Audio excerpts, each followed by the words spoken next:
Hey guys what's up.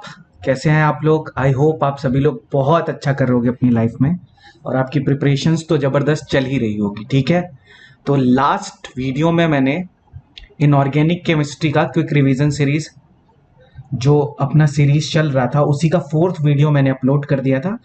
आज मैं लेके आया हूँ फिफ्थ पार्ट। इसमें और अच्छे क्वेश्चंस हैं। जैसे जैसे वीडियो के पार्ट्स बढ़ेंगे वैसे वैसे लेवल ऑफ क्वेश्चन भी क्या होगा, इंक्रीज होगा।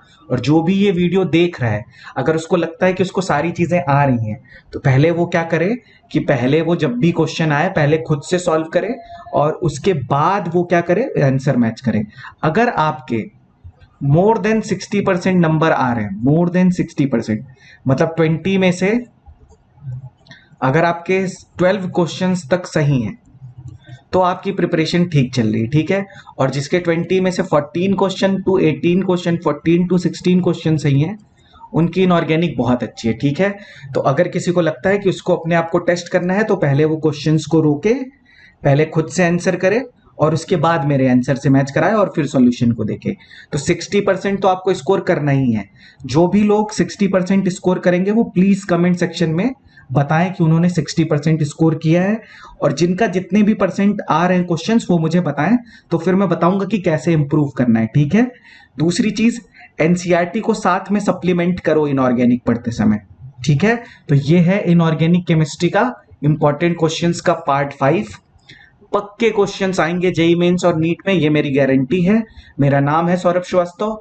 Welcome to the official YouTube channel of Chemiway learning. अगर आप टेलीग्राम पे जुड़ना चाहते हैं तो लिंक यहाँ पे दे रखा है। टेलीग्राम पे आप मुझसे डायरेक्टली अटैच हो सकते हैं।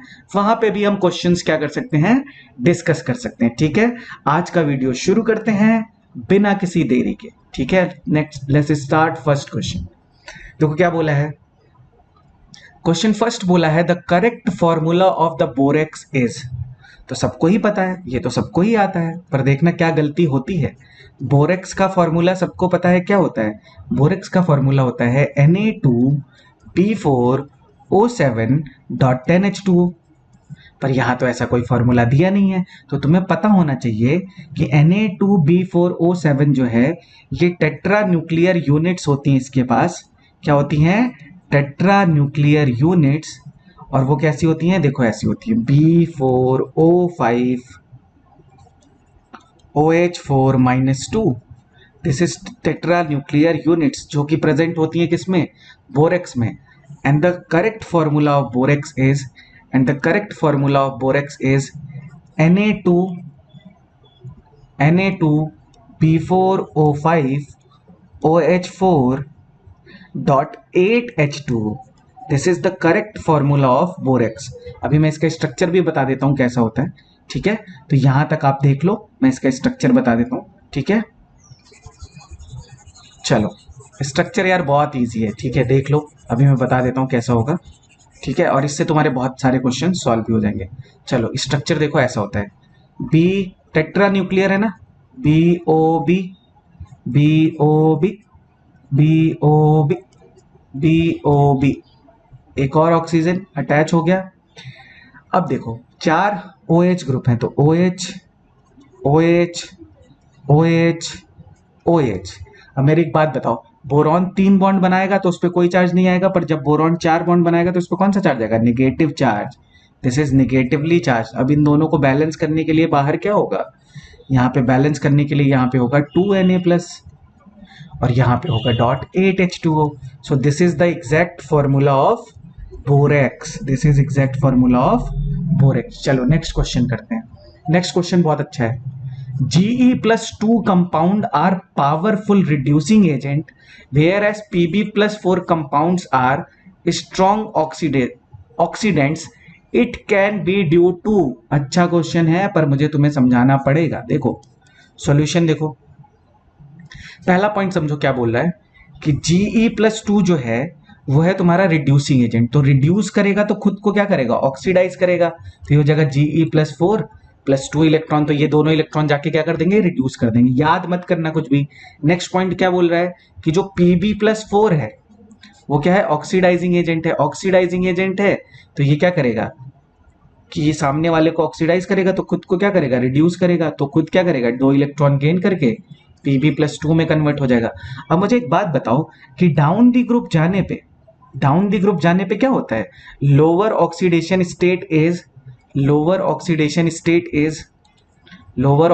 State is more stable. अब अगर लोअर ऑक्सीडेशन मोर स्टेबल होगी तो उसका रीजन क्या होगा बेटा? Reason is inert pair effect. Inert pair effect की वजह से डाउन द ग्रुप जाने पे लोअर ऑक्सीडेशन स्टेट क्या होता है? स्टेबल होता है। तो Pb+2 क्या होगा? स्टेबल होगा। और Je+4 क्या होगा? Je+4 स्टेबल होगा। तो इसका आंसर अब मैच कराते हैं कि क्या होगा। तो देखो क्या बोला है, Pb is more electropositive than Je+2। इससे तो कोई आंसर मैच कर नहीं रहा है, wrong. Ionisation potential of lead is less than, कोई ऑप्शन ही नहीं है। इससे क्या फर्क पड़ता है? आयनिक रेडियाई से भी कोई फर्क नहीं पड़ता है। फर्क किससे पड़ता है? More pronounced inert pair effect in PB than GE. तो ऑब्वियस सी बात है कि यहाँ पे मोर प्रोनाउंस्ड है तो Pb+2 में कन्वर्ट होने की कोशिश करेगा, और Pb+2 में कन्वर्ट होगा तो ऑब्वियसली किसकी तरह बिहेव करेगा? ऑक्सीडेंट की तरह बिहेव करेगा। तो जो ऑक्सीडेंट होते हैं वो खुद को रिड्यूस करते हैं और सामने वाले को क्या करते हैं? ऑक्सीडाइज करते हैं। दोनों क्वेश्चन बहुत इजीली सॉल्व हो गया है। चलो थर्ड क्वेश्चन देखते हैं। What is third question? Third question is, which of the following compound is known as inorganic benzene? अरे इजी चीज ही है ये। देखो इसमें क्या है, ये तुम्हें पता होना चाहिए कि B3N3H6 is called inorganic benzene. इसको हम बोलते हैं इनऑर्गेनिक बेंजीन। स्ट्रक्चर देखो, जैसे कार्बन फिर नाइट्रोजन, तो यहाँ पे कार्बन होता है ना बेंजीन में, यहाँ पे बोरॉन होगा, फिर नाइट्रोजन, फिर बोरॉन, फिर नाइट्रोजन, फिर बोरॉन, फिर नाइट्रोजन। ये हो गया। सारे हाइड्रोजन अटैच कर दो, हाइड्रोजन हाइड्रोजन हाइड्रोजन हाइड्रोजन। यहाँ पे डबल बॉन्ड, क्योंकि यहाँ पे लोन पेयर होगा, वैकेंट ऑर्बिटल में डोनेट कर देगा, लोन पेयर वैकेंट ऑर्बिटल में डोनेट कर देगा, लोन पेयर वैकेंट। और बोरॉन जब भी 4 बॉन्ड बनाएगा तो नेगेटिव चार्ज, नाइट्रोजन पे positive charge, negative charge, positive charge, negative charge and positive charge. अच्छा, इसका फॉर्मेशन होता कैसे? देखो, जब भी मैं B2H6 की रिएक्शन कराऊंगा किससे? अमोनिया से। किससे कराऊंगा? B2H6 की रिएक्शन कराऊंगा अमोनिया से, तो पहले फॉर्मेशन होगा किसका? B2H6.2NH3।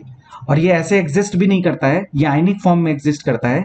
पर जब फिर मैं इसको फर्दर हीट करूंगा तो ये बन जाएगा B3N3H6 and B3N3H6 is called inorganic benzene. Simple. आगे बढ़ते हैं, कोई भी डाउट मत रखना, फॉर्मूला याद रखना, B3N3H6। Next question is B2H6 reacts with oxygen and H2O respectively to form। बहुत अच्छा क्वेश्चन है, कई बार पूछा हुआ है। ठीक है, चलो सॉल्यूशन देखते हैं। देखो यार, B2H6 है, ऑक्सीजन से रिएक्ट करेगा। जब ये ऑक्सीजन से रिएक्ट करता है तो ये क्या होता है? ऑक्सीजन से रिएक्ट करेगा तो बहुत ज्यादा हीट रिलीज करेगा। क्या करेगा? बहुत ज्यादा हीट रिलीज करेगा। और किसका फॉर्मेशन करेगा? ऑक्साइड का फॉर्मेशन करेगा। तो ये देखो, ये B2 है, ऑक्सीजन को रिप्लेस कर दो तो ये बन जाएगा B2O3 प्लस, यहाँ से सारे हाइड्रोजन निकल जाएंगे, ये बन जाएगा वाटर। और डेल्टा H यहाँ पे क्या होगा? निगेटिव। तो this is highly exothermic reaction. और तुम्हें ये चीज पता होना चाहिए कि अगर B2H6 को तुम एयर में ले जाओगे तो ये क्या हो जाएगा? बर्न होने लगेगा स्पॉन्टेनियसली, क्योंकि ऑक्सीजन से क्या कर जाएगा? रिएक्ट कर जाएगा। और ऑक्सीजन से रिएक्ट करके क्या बनाएगा? ऑक्साइड का फॉर्मेशन करेगा। नेक्स्ट पॉइंट, जो नेक्स्ट इसका आंसर होना चाहिए, मतलब जो नेक्स्ट पॉइंट है कि जब ये वाटर से रिएक्ट करेगा तब क्या होगा, तो याद रखो यार, B2H6 जब वाटर से रिएक्ट करता है तो इसका एक ही ऑक्सी एसिड है H3BO3, तो किसका फॉर्मेशन कर लेगा? ये बोरिक एसिड का फॉर्मेशन कर लेगा। किसका फॉर्मेशन कर लेगा? बोरिक एसिड का फॉर्मेशन कर लेगा, प्लस हाइड्रोजन गैस बन जाएगी। ठीक है, तो यहाँ पे अब आंसर मैच कराओ, कौन सा आंसर मैच कर रहा है? B2O3 H3BO3, first option match कर रहा है, यही सही है। B2O3 BH4- गलत, ये सारे गलत हैं। ठीक है, इजी क्वेश्चन था। आगे बढ़ते हैं, चेक करते जाना और नोट्स बनाते चलो साथ में, ताकि लास्ट में रिवाइज करने के लिए तुम्हारे पास कुछ हो। जितने क्वेश्चन करा रहा हूं कम से कम उसके तो नोट्स बना लो। ठीक है, चलो नेक्स्ट क्वेश्चन। पहले सब लोग खुद से सॉल्व करेंगे, फिर आंसर देखेंगे। पहले खुद से सॉल्व करेंगे। ठीक है, चलो। Metaphosphoric acid exist in polymeric form and may have, ठीक है, क्या बोला? A linear structure, a cyclic structure, both linear as well as cyclic structure, none. तो बेटा वही कर पाएगा जिसको बेसिक आइडिया है। अब हम आते हैं मेटाफॉस्फोरिक एसिड होता क्या है। देखो, जब भी मैं H3PO4 के n मॉलिक्यूल्स लूंगा और उसमें से n मॉलिक्यूल्स ऑफ वाटर को रिमूव करूंगा तो बनेगा HPO3N।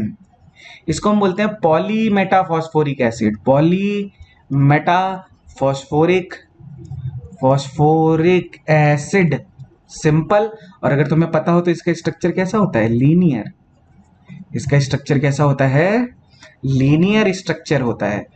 तो वो जिन्होंने भी ऑक्सी एसिड वाला पार्ट देखा है उनको पता होगा कि इसका स्ट्रक्चर कैसा होता है। तो मैंने जितनी भी चीजें बताई हैं इनऑर्गेनिक में वो सारी ही इंपॉर्टेंट है।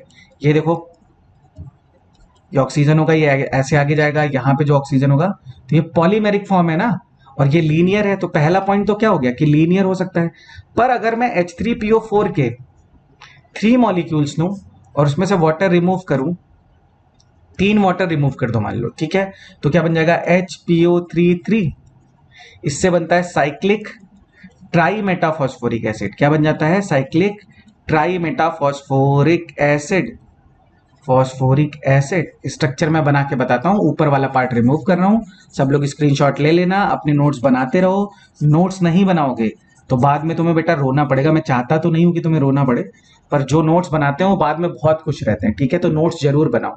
तो देखो, साइक्लिक ट्राईमेटाफॉस्फोरिक एसिड का स्ट्रक्चर कैसा बनेगा, P double बॉन्डो OH, P double बॉन्डो OH, यहाँ पे POP बॉन्ड आएगा, इसी तरह यहाँ पे POP बॉन्ड आएगा, यहाँ पे भी POP बॉन्ड आएगा, डबल बॉन्डो OH। तो जो मेटाफॉस्फोरिक एसिड है वो एग्जिस्ट करता है इन पॉलीफॉरिक फॉर्म, और उसके दोनों स्ट्रक्चर पॉसिबल हैं, both linear as well as cyclic structure. तो इसका ऑप्शन होगा सी। देखो कितने अच्छे क्वेश्चन है। Next question, the correct order of reducing nature of H3PO4, H3PO3 and HP3O2। इसका सिंपल सा सोल्यूशन याद रखना कि more is the number of pH bond. इसका सीधा सा तुम्हें पॉइंट याद रखना है कि more is the number of pH bond in oxy acid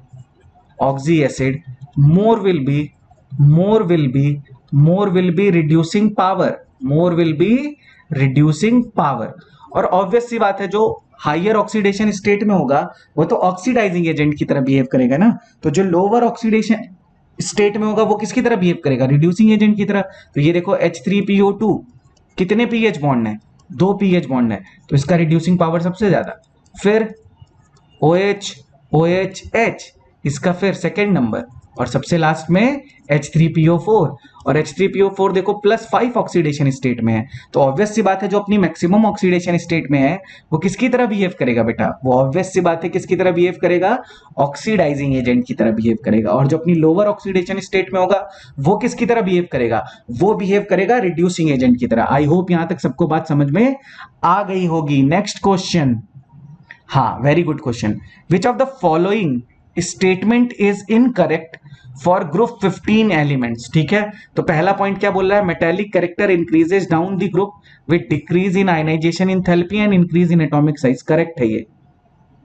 तो अगर ये करेक्ट है तो ये ऑप्शन तो गलत हो गया। Next, the stability of +5 oxidation state decreases and that of +3 oxidation state increases down the group on the account of inert pair effect. बिल्कुल सही बात है कि डाउन द ग्रुप पे जाऊंगा तो +5 ऑक्सीडेशन स्टेट क्या होगी, +5 ऑक्सीडेशन स्टेट की स्टेबिलिटी क्या होगी, डिक्रीज होगी, और +3 की क्या होगी, stability decreases, and +3 oxidation state की स्टेबिलिटी क्या होगी, +3 ऑक्सीडेशन स्टेट की स्टेबिलिटी क्या होगी, इंक्रीज होगी। तो अगर ये ऑप्शन भी सही है तो मुझसे इनकरेक्ट पूछा है, तो ये भी ऑप्शन गलत हो गया।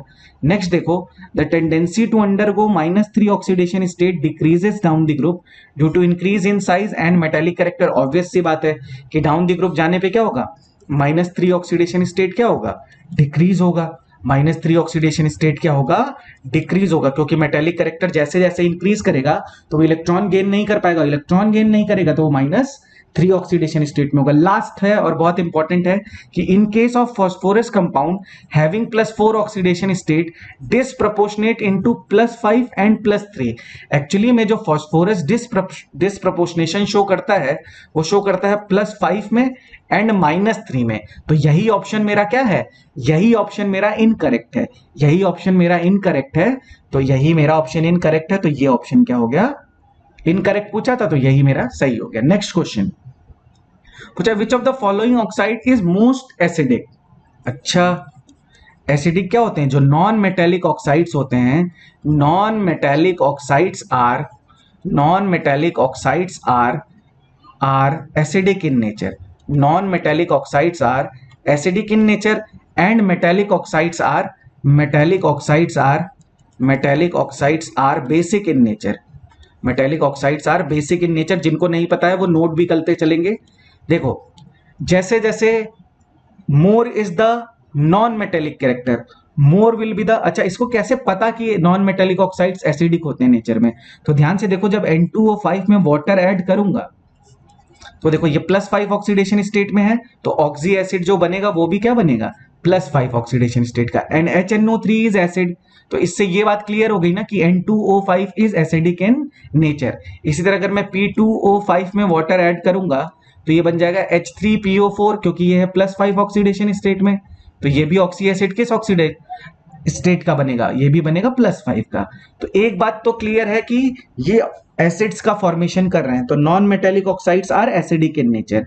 अब पूछा है कि कौन सा मोस्ट एसिडिक है। मोस्ट एसिडिक का मतलब more will be the non metallic character, more will be the acidic character. तो सबसे ज्यादा नॉन मेटेलिक कैरेक्टर किसका होगा? डाउन द ग्रुप जाने पे नॉन मेटेलिक कैरेक्टर क्या होता है? नॉन मेटेलिक कैरेक्टर जो होता है वो decreases. Non metallic character decreases and metallic character increases. अगर मेटेलिक कैरेक्टर इंक्रीज होगा तो बेसिक नेचर क्या होगा? वो उसको ओवर पावर करने लगेगा। तो ऑब्वियस सी बात है कि इसमें सबसे ज्यादा नॉन मेटेलिक कौन होगा? नाइट्रोजन। तो N2O5 is most acidic in nature. तो आंसर इज बी। ठीक है, यहां तक मेरे ख्याल से सबको समझ में आ गया होगा। अब हम नेक्स्ट क्वेश्चन लेते हैं। नेक्स्ट क्वेश्चन इज, हाँ, which of the following can act as both oxidising and reducing agent. तो एक चीज हमेशा याद रखनी है इसके सॉल्यूशन में कि ऐसा कोई भी कंपाउंड जो अपनी इंटरमीडिएट ऑक्सीडेशन स्टेट में होगा, जो इंटरमीडिएट ऑक्सीडेशन स्टेट में होगा, वो किसकी तरह बिहेव कर सकता है? वो ऑक्सीडाइजिंग एजेंट की तरह भी बिहेव कर सकता है और वो रिड्यूसिंग एजेंट की तरह भी बिहेव कर सकता है। ये बात तुम्हें ट्रिक के फॉर्म में याद रखनी है। ठीक है, अब मेरी बात ध्यान से सुनो। SO3 में जो सल्फर है वह +6 ऑक्सीडेशन स्टेट में, तो बेटा ये तो किसकी तरह बिहेव करेगा? ये तो ऑक्सीडाइजिंग। इसी तरह H2SO4 में भी ये +6 ऑक्सीडेशन स्टेट में है, सल्फर -2 ऑक्सीडेशन स्टेट में, मतलब लोअर ऑक्सीडेशन स्टेट में। तो एक ही ऑप्शन अपने पास बचता है SO2। SO2 क्या है? +4 में है, तो ये क्या हो सकता है? +6 में भी जा सकता है और ये -2 में भी जा सकता है। इसका मतलब ये ऑक्सीडाइजिंग एजेंट की तरह भी बिहेव करेगा और ये रिड्यूसिंग एजेंट की तरह भी बिहेव करेगा। तो इसका आंसर होगा सी। ऐसे क्वेश्चन को सॉल्व करोगे तो हमेशा सही आंसर पे पहुंचोगे। Next question is very very important. ठीक है, चलो देखो क्या है। O3 with KI solution produces. बहुत अच्छा क्वेश्चन है। देखो O3 इज, याद रखना, ये पॉइंट याद रखना कि ozone is strong oxidising agent. तो अगर ये स्ट्रॉन्ग ऑक्सीडाइजिंग एजेंट है तो ओजोन जब I- से रिएक्ट करेगा तो किस में कन्वर्ट कर देगा? खुद को कर देगा ऑक्सीजन में कन्वर्ट और इसको कन्वर्ट कर देगा I2 में। तो इसका आंसर क्या होगा? इसका आंसर होगा I2। बैलेंस करना सबको आता है, बैलेंस आप कर लेना, मैं बस आंसर बता रहा हूं। ठीक है, नेक्स्ट क्वेश्चन। हाँ, नेक्स्ट क्वेश्चन देखो क्या बोला है। Which of the following will not be oxidise by O3। अरे यार ये तो सिंपल क्वेश्चन हो गया ना। देखो, which of the following will not be oxidise by O3। यार जो KMNO4 है वो अपनी मैक्सिमम ऑक्सीडेशन स्टेट में है। अगर ये मैक्सिमम ऑक्सीडेशन स्टेट में है तो अब इसका फर्दर ऑक्सीडेशन पॉसिबल नहीं है। इसका मतलब, और ओजोन क्या है? ओजोन इज ऑक्सीडाइजिंग एजेंट, तो वो KMNO4 को ऑक्सीडाइज नहीं करेगा। तो इसका आंसर होगा KMNO4। I- को तो I2 में करेगा, Fe+2 है, +2 को +3 में कन्वर्ट कर देगा, MNO4 -2 +6 में है तो इसको +7 में कन्वर्ट कर देगा। +7 वाले को फर्दर आगे वो ऑक्सीडाइज नहीं कर सकता, इसीलिए इसका आंसर होगा KMNO4। ठीक है, नेक्स्ट क्वेश्चन देखते हैं। नेक्स्ट क्वेश्चन क्या कह रहा है? नेक्स्ट क्वेश्चन कह रहा है the correct order of acidic strength is. अभी मैंने तुम्हें बताया था कि एसिडिक स्ट्रेंथ है non metallic oxides are non metallic oxides are acidic in nature, are acidic in nature, and more will be the non-metallic character, more will be the non-metallic character, more will be the acidic strength of oxide. ठीक है, तो तुम खुद बताओ कि chlorine, sulphur और phosphorus में मेरे हिसाब से तो यही आंसर होना चाहिए कि Cl2O7 is more than SO3 is more than P4O10, क्योंकि इस साइड जाने पे नॉन मेटेलिक कैरेक्टर क्या होगा, इंक्रीज होगा। CO2, N2O और SO3, ये ऑप्शन ही गलत है, इसका सही आंसर ये होगा SO3, N2O5 एंड CO2, क्योंकि ये बनाएगा H2SO4, ये बनाएगा HNO3, ये बनाएगा H2CO3, and H2CO3 is weak acid and H2SO4 is strong acid. इसी तरह यहां पे तो ये सारे ही क्या बनाएंगे बेटा, ये सारे ही तो बेसिक होंगे, तो इसमें भी अपोजिट करोगे तो सही ऑर्डर आएगा। तो answer is first, this is correct order of acidic strength. Next question, out of H2S2O3, H2S4O6, H2SO5, H2S2O8 peroxy acids are, simple question है, सबको अब तक आ गया होगा कि इसका आंसर क्या होगा। इसका आंसर होगा H2SO5 एंड H2S2O8। एक को बोलते हैं हम कैरोज एसिड, इसको हम बोलते हैं कैरोज एसिड, नाम याद रखना क्योंकि इसी नाम से पूछ लेगा। H2S2O5 को, H2SO5 को हम बोलते हैं कैरोज एसिड, और इसी को हम बोलते हैं परोक्सो मोनोसल्फ्यूरिक एसिड। इसी को हम क्या बोलते हैं, परोक्सो मोनोसल्फ्यूरिक एसिड, परोक्सो मोनोसल्फ्यूरिक एसिड। और इसका स्ट्रक्चर कैसा होता है, S डबल बॉन्डो OH OOH, यहाँ पे देखो परोक्सी लिंकेज प्रेजेंट है। इसी तरह एक होता है मार्शल्स एसिड, मार्शल्स एसिड कौन सा होता है, मार्शल्स एसिड होता है H2S2O8, और इसी को हम बोलते हैं परोक्सो डाइसल्फ्यूरिक एसिड। इसी को हम क्या बोलते हैं, परोक्सो डाइसल्फ्यूरिक एसिड। इसका स्ट्रक्चर कैसा होगा, S double बॉन्डो OH OOS double बॉन्डो OH, यहाँ पे भी देखो क्या प्रेजेंट है, परोक्सी लिंकेज प्रेजेंट है। बाकी सारे स्ट्रक्चर जैसे H2S2O3 को हम क्या बोलते हैं, थायोसल्फ्यूरिक एसिड। तो थायोसल्फ्यूरिक एसिड का स्ट्रक्चर कैसा होगा, S डबल बॉन्डो OH OH, इसको हम बोलते हैं क्या, इसको हम बोलते हैं थायोसल्फ्यूरिक एसिड, इसको हम बोलते हैं थायोसल्फ्यूरिक एसिड। तो ऑक्सी एसिड्स का मैंने अलग से भी वीडियो बना रखा है, प्लीज आप वो चेक कर लेना, तो आपके कॉन्सेप्ट और अच्छे हो जाएंगे। ठीक है, इसको हम बोलते हैं टेट्राथायोनिक एसिड। तो ये कैसे बनेगा, S double बॉन्डो OH S double बॉन्डो OH, इसको हम बोलते हैं टेट्राथायोनिक एसिड। इसमें भी परोक्सी लिंकेज प्रेजेंट नहीं है। तो H2S2O5 और H2S2O8 में क्या प्रेजेंट है, परोक्सी लिंकेज प्रेजेंट है। तो this answer is correct. Next question देखते हैं, ये सारे ही रिएक्शन से रिलेटेड क्वेश्चन है, तो बहुत अच्छे क्वेश्चन है। Which one of the following properties is not correct for ozone. ठीक है, आ जाओ सॉल्यूशन देखते हैं क्या होगा। देखो पहला ऑप्शन बोल रहा है इट ऑक्सीडाइजेज लेड सल्फाइड, तो ये तो सही है, लेड सल्फाइड को ये क्या कर देगा, ऑक्सीडाइज कर देगा। इट ऑक्सीडाइज KI, ये भी बात सही है कि ये KI को क्या कर देगा, ऑक्सीडाइज कर देगा। इट्स ऑक्सीडाइजेज Hg, तो ये ओजोन तो है ही क्या, ozone is strong oxidising agent, तो ऑक्सीडाइज तो कर ही देगा। ठीक है, ऑक्सीडाइजिंग एजेंट तो है ही है। और लास्ट ऑप्शन क्या बोला है, it can not act as bleaching agent, गलत बात है। Ozone can act as bleaching agent, किस रीजन की वजह से, due to oxidising nature, due to oxidising nature की वजह से किसकी तरह बिहेव करेगा, ब्लीचिंग एजेंट की तरह बिहेव करेगा। तो this is not correct, so this is correct answer. ठीक है, next question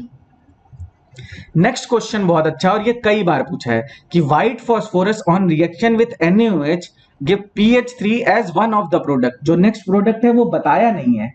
this is a type of, कौन सी रिएक्शन है वो पूछा है। सॉल्यूशन देखो, सॉल्यूशन में ये रिएक्शन याद भी रखना कि P4 plus NaOH in the presence of water gives disproportionation reaction देता है। तो 0 से एक बार तो -3 में चला जाएगा, तो ये -3 में चला गया और एक बन जाएगा NaH2PO2 +1 ऑक्सीडेशन स्टेट में। इसको हम बोलेंगे सोडियम फॉस्फाइट, इसको हम क्या बोलेंगे, इसको हम बोलेंगे sodium hypophosphite. And this is अ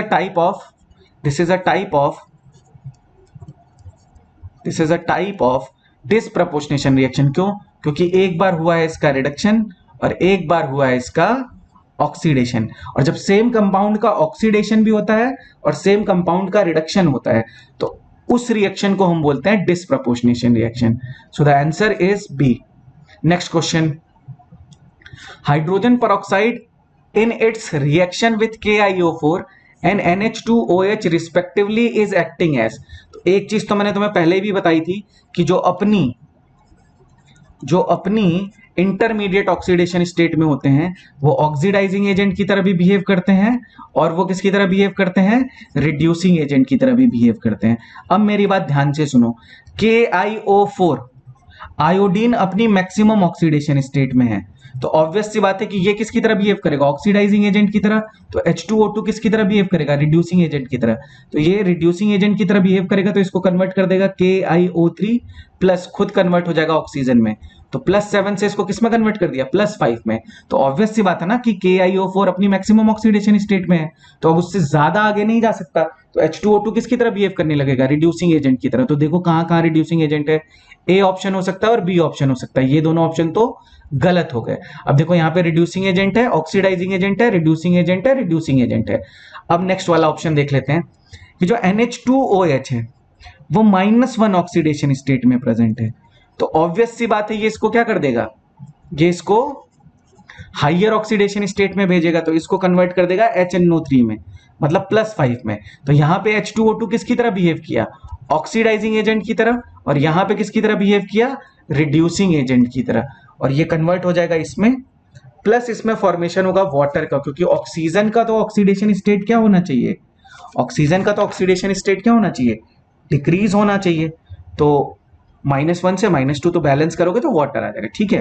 तो वो तो बैलेंस करते समय वो आएगा भी। तो ये किसकी तरह बिहेव कर रहा है, रिड्यूसिंग एजेंट की तरह, और यहाँ पे किसकी तरह बिहेव कर रहा है, ऑक्सीडाइजिंग एजेंट की तरह। तो देखो क्या आएगा आंसर, ये ऑप्शन भी गलत हो गया, तो आंसर आ जाएगा reducing agent and oxidising agent.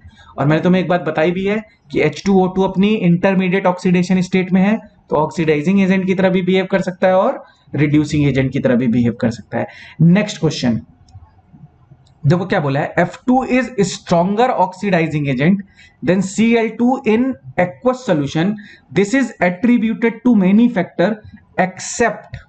तो तुम्हें एक चीज पता होनी चाहिए कि जैसे मान लो F2 है, F2 को जब मैं ब्रेक करूंगा तो यहां पे मुझे कौन सी एनर्जी देनी पड़ेगी, bond dissociation energy, bond dissociation energy.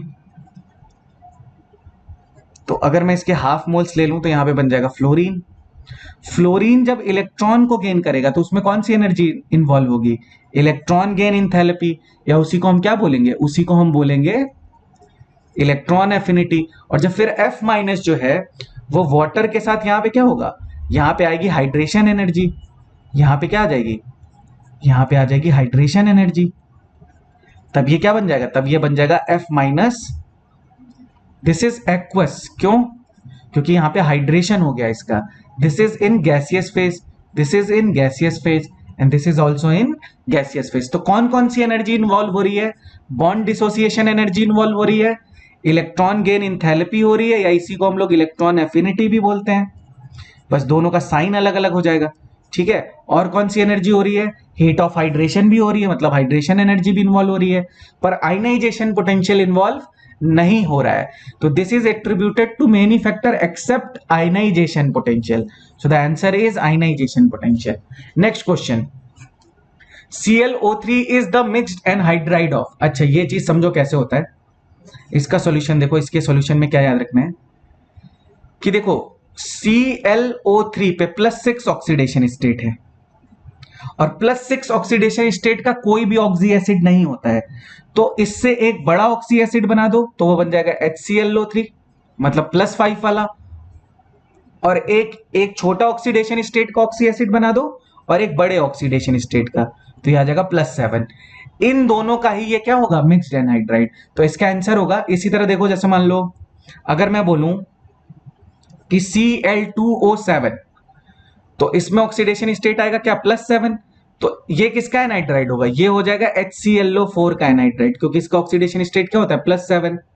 इसी तरह मान लो मैं बोलूं कि Cl2O3, तो ये कितना आ जाएगा? ये आ जाएगा +3। +3 ऑक्सीडेशन स्टेट का क्या होगा? HClO2। तो ये हो गया इसका एनहाइड्राइड। तो जब किसी का एनहाइड्राइड नहीं होगा तो क्या करेंगे कि जो एक उस ऑक्सीडेशन स्टेट से एक लोअर ऑक्सीडेशन स्टेट वाला क्या बना दो? Oxy acid. और एक क्या बना दो? हाइयर ऑक्सीडेशन स्टेट वाला ऑक्सी एसिड। तो इन्हीं दोनों का क्या होगा? मिक्स्ड एनहाइड्राइड होगा ClO3। ठीक है, देखो ClO3 एक्चुअली में ClO3 के फॉर्म में तो एग्जिस्ट भी नहीं करता है, ये एग्जिस्ट करता है एज अ Cl2O6। ठीक है, तो ये भी चीज याद रखना। नेक्स्ट पॉइंट देखते हैं, नेक्स्ट क्वेश्चन देखते हैं, मतलब क्या है। नेक्स्ट क्वेश्चन है कि XeF6 on complete hydrolysis gives. तो ये तो बहुत इजी क्वेश्चन है कि XeF6 plus water gives XeO3 plus 6HF। अच्छा, जिसको नहीं पता है वो मैकेनिज्म भी देख ले कि इसका मैकेनिज्म क्या है, मैं बता देता हूं। चलो मैं, ठीक है, ऐसा ही कुछ इसका स्ट्रक्चर होगा।